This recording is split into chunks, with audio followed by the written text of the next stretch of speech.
तो दोस्तों स्वागत है आपका हमारे चैनल में, जिसमें आज हम बात करेंगे गोल्ड प्राइस के बारे में और जानेंगे कि गोल्ड में हमारा क्या सिनेरियो चल रहा है, प्रीवियस में क्या हिस्ट्री रही है और गोल्ड हमारा कितना रिटर्न दे चुका है और अभी और कितना रिटर्न दे सकता है या नीचे गिर सकता है। तो अभी बाय करने का अच्छा लेवल है या लो सेल करना चाहिए, या हमारे पास जो गोल्ड पड़ा हुआ है उसे कैसे क्या करना चाहिए। तो आज करेंगे गोल्ड का पूरा एनालिसिस, पूरी हिस्ट्री जानेंगे और क्या प्राइस आया है, कितना हमें रिटर्न मिला है, कितने हमें रिवर्सल मिल सकता है, उसके बारे में जानेंगे। तो चलिए दोस्तों शुरू करते हैं आज की इस वीडियो में। तो अभी का सिनेरियो भी मैंने आपको जैसे बताया कि अभी का सिनेरियो क्या क्वेश्चन बन रहा है हमारा कि गोल्ड का प्राइस ऊपर रैली कर सकता है अभी भी और कंटिन्यू करेगा या गिरावट आएगी।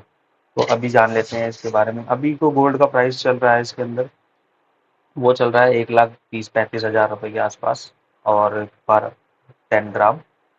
तो अभी जो प्राइस चल रहा है 1,30,35,000 के आसपास चल रहा है। और पिछले साल ये जो एक साल पहले इसी गोल्ड का प्राइस ये जो था ऑलमोस्ट 60% से हाइक हो चुका है, 60% इसका प्राइस बढ़ चुका है। तो ऑलमोस्ट 70-80 थाउजेंड के आसपास से ये गोल्ड आ गया है 130,000 के आसपास। तो 1,30,000 रुपये के आसपास। तो ये काफ़ी ज़्यादा महंगा हो गया है। और अब इसमें बात क्वेश्चन ये आता है कि क्या ये अभी भी और ऊपर जा सकता है या अभी भी इसके नीचे गिरावट होने के आसार है। तो अभी हाल फिलहाल जान लेते हैं इसकी क्या हिस्ट्री रही है। पहले गोल्ड की हिस्ट्री के बारे में डिस्कस कर लेते हैं, तो उसके बाद इसके बारे में हम लोग चार्ट पर भी देखेंगे कैसे क्या हिस्ट्री ने किया है।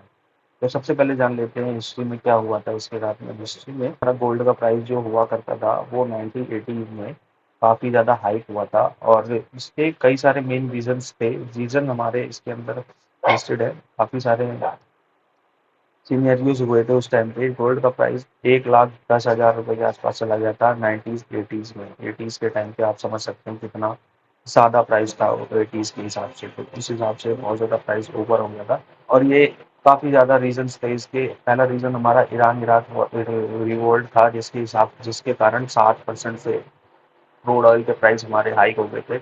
क्रूड ऑयल का जो प्राइस था वो हमारा 7% हाइक हो गया था। और 7% हाइक होने के बाद जो हमारा क्रूड ऑयल जब महंगा होता है तो आपको पता ही है, तो हर चीज़ का इन्फ्लेशन बढ़ जाता है। क्रूड ऑयल डायरेक्टली इन्फ्लेशन से रिलेटेड करता है, रिलेशन रखता है। और जिससे जैसे क्रूड ऑयल महंगा होता है तो सारी ट्रांसपोर्टेशन महंगी हो जाती है, ट्रांसपोर्टेशन महंगी हो जाती है और उसके बाद हर चीज़ का प्राइस उससे इम्पैक्ट करता है। तो बेसिकली ये सब चीज़ों के लिए इम्पैक्ट करता है। क्रूड ऑयल बहुत इंपॉर्टेंट कमोडिटी है। इसका प्राइस $3 से $34 के बैरल, ऑलमोस्ट 10 टाइम्स, 10-11 टाइम्स के आसपास प्राइस हाइक हो गया था। तो ये काफ़ी ज़्यादा महंगा हो गया था। इसकी वजह से हमारा गोल्ड एक सिल्वर हेवन माना जाता है। गोल्ड एंड सिल्वर एक सेफ हेवन माना जाता है इन्वेस्टमेंट के तौर पे।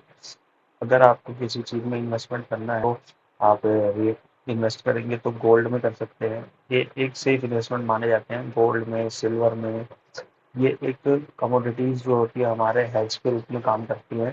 तो इससे हमारे पोर्टफोलियो को हेजिंग भी मिलती है और उससे बहुत ज़्यादा सेफ्टी भी रहती है और बहुत ज़्यादा गिरावट का डर भी नहीं रहता। और इसके साथ के साथ सिनेरियोज ये भी थे कि सिनेरियो अटैक हो रहा था सोवियत अफगानिस्तान में, अटैक हो रहा था 1989 में।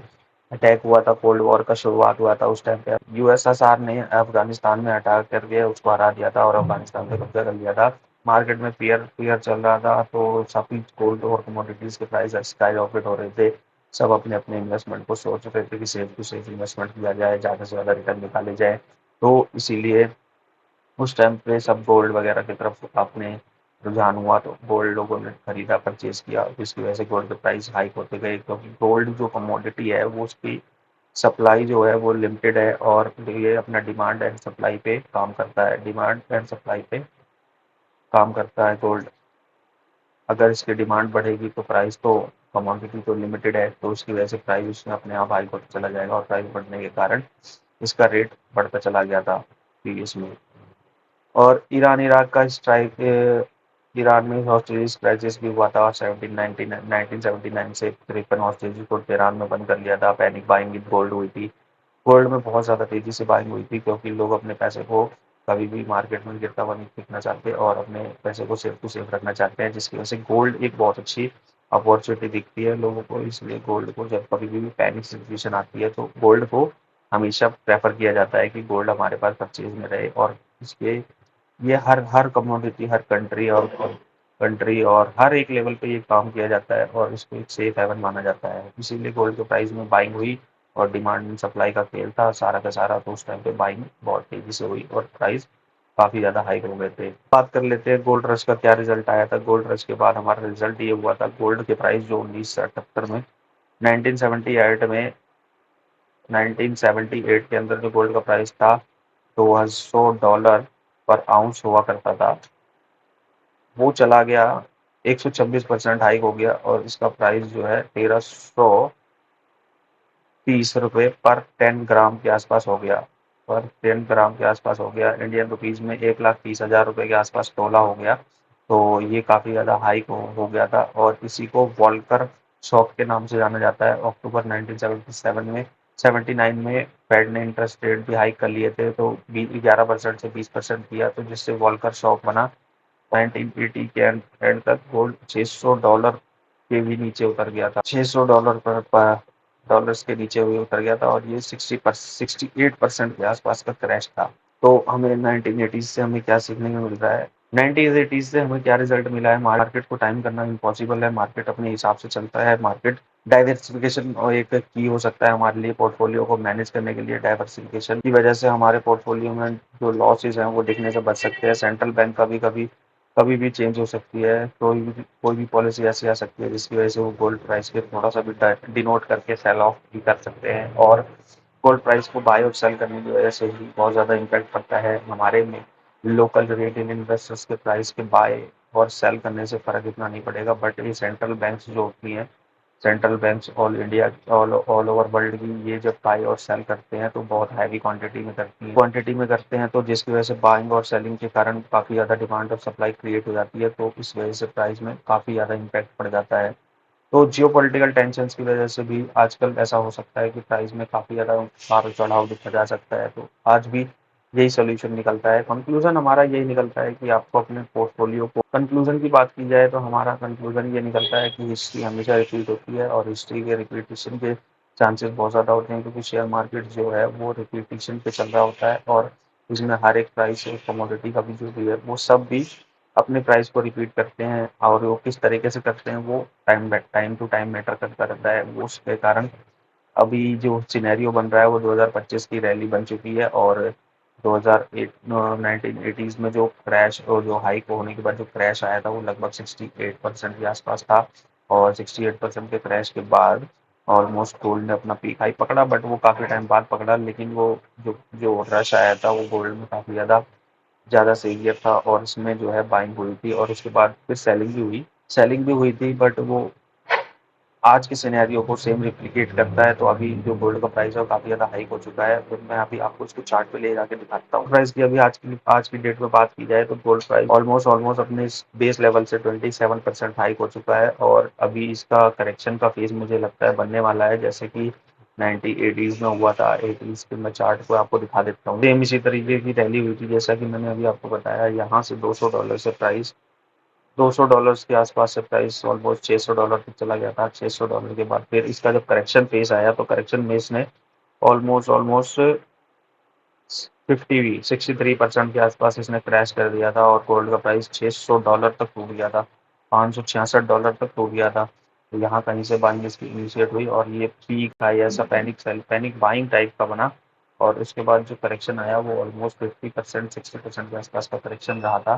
फिर इस पीक हाई को इसको निकालने के लिए काफ़ी समय लग गया और इसने काफ़ी ज़्यादा करेक्शन देने के बाद कहीं, और ये 1980s के बाद से ये प्राइस उसका जो टच हुआ कभी 1980s के बाद से ये प्राइस जो है इसका 1980s के बाद ये प्राइस ऑलमोस्ट 2008 में हमें शो हुआ।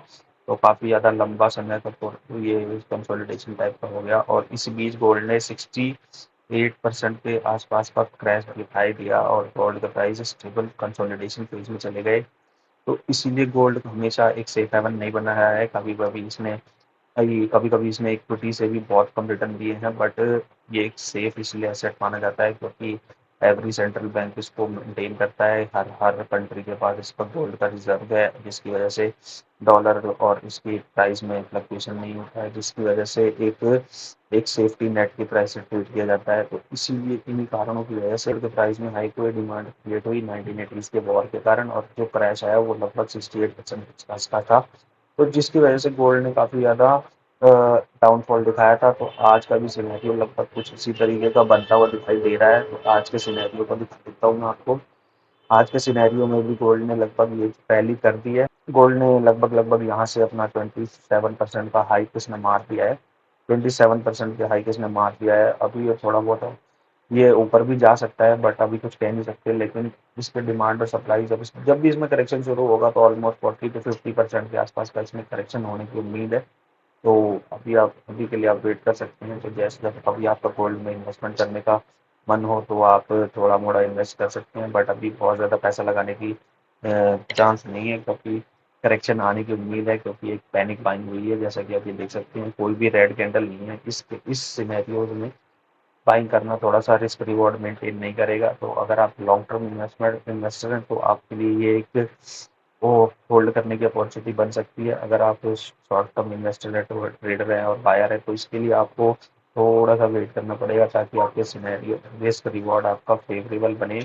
तो आप इसमें बाइंग और सेलिंग कर सकते हैं। अगर आप इसमें अभी बाई करेंगे, तो इसमें रिस्क रिवॉर्ड आपका कहीं नहीं बनेगा। रिवॉर्ड आपका छोटा रहेगा, रिस्क आपका बड़ा बनता जाएगा। और कई बार क्या होता है, गोल्ड अपने प्राइस को जो है कंसोलिडेशन फेज में चला जाता है, और 7 से 8 साल तक रिटर्न भी नहीं देता है। तो ये आपके लिए एक सिर दर्द बन जाएगा, जब आपको कोई रिटर्न नहीं मिलेगा, और आपका पैसा जो है ब्लॉक रहेगा, और प्रॉफिट भी नहीं होगा, लॉस होता दिखाई देगा। तो आपके लिए पैनिक सिचुएशन हो सकती है। तो अभी अगर आपने गोल्ड बाय करा हुआ है, तो आप इसको थोड़ा मोड़ा सेल कर सकते हैं, और उसके बाद जैसे ही जब इसमें करेक्शन आए, तो आप इसको परचेज करके अपने एक प्रॉफिट बुकिंग टाइप का कर सकते हैं। तो अभी के लिए दोस्तों इतना ही।